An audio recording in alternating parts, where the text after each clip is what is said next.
This is my History to Practice Early Literacy and Reading Education in the United States presentation by me, Casey Young.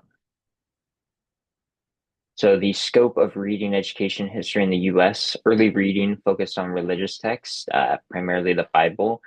And one tool that was used for that was the New England Primer. And the goal of it was for children to learn how to read, particularly the Bible in this situation, while also teaching them religious practices and values.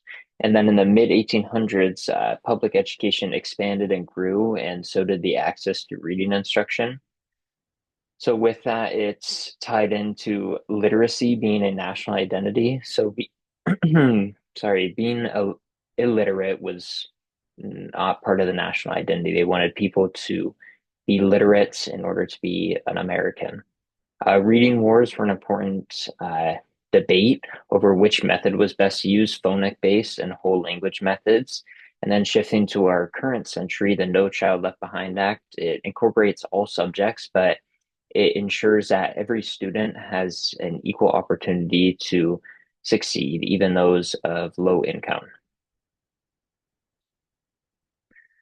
Reading education history highlights disparities in literacy access, and that is important because it showed clear disparities in literacy based on socioeconomic status. And another importance of it is that in reading education encourages critical thinking on how to create programs that are effective and inclusive, kind of counteracting the top point I made of the disparities in literacy access. And then for us as future teachers, knowledge of what worked or failed helps us use research-based methods to know what works for some groups, what works for different students. You have all types of different students as a teacher, and you kind of have to differentiate and scaffold, use a bunch of different methods that'll work best for each child individually.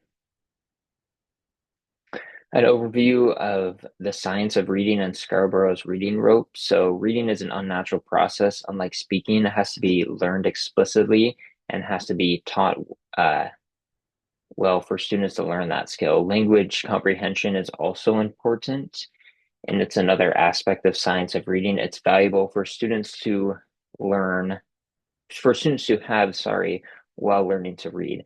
Then phonemic awareness and phonics. Phonemic awareness and phonics are where students manipulate and identify sounds and words that connect them to letters. And then going to Scarborough's reading rope, the upper strand, which is language comprehension, and then the lower strand, word recognition. So the upper strand, it helps readers understand the meaning of a text based on their previous knowledge, and it consists of background knowledge, vocabulary, language structures, verbal reasoning, and literacy knowledge. And then the lower strands consist of students being able to immediately process words, and it's foundational for fluent readers. And those consist of phonological awareness, decoding, and sight recognition. The five pillars of reading instruction, phonemic awareness is the ability to hear, identify, and manipulate sounds into words. I know we talked about already. Phonics, we already kind of discussed, but it's a relationship between letters and sounds, how they sound and uh, how they would look, I guess. Fluency, reading text accurately, quickly, and with the right expression and tone. Vocabulary is knowledge of word meanings. Text comprehension is the last, and it is the ability to understand, interpret, and derive meaning from text. The components of reading, so building a strong foundation in literacy, instructing students in the components of reading is essential for building a strong foundation. So what I'll talk about next is having one, but not having another, and how that can kind of be a detriment. So vocabulary without word recognition to keep the presentation not too long. It can result in students not recognizing new vocabulary and context. So maybe they recognize the word, but not how it's used in that context.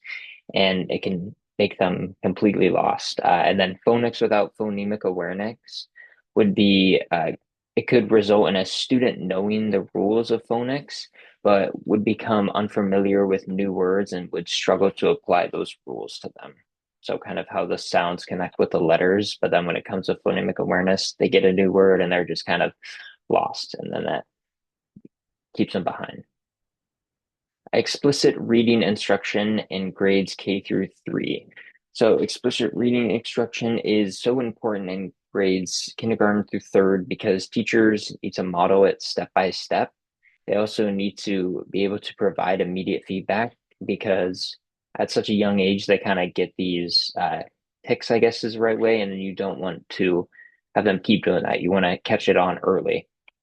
And then they gradually scaffold is a better term, moving on from more support to independent.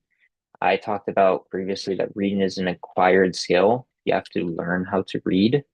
Students have a working memory, kind of goes into the second point, um, where students' memories are, they gotta have a bunch of new topics, math, science, history, and then reading upon that. So they're constantly working. It's important to uh, be patient with them, but also to keep reinforcing the good methods. And then automaticity is we want them to automatically see a word, know what it means, know the context, know the right tone, et cetera, et cetera.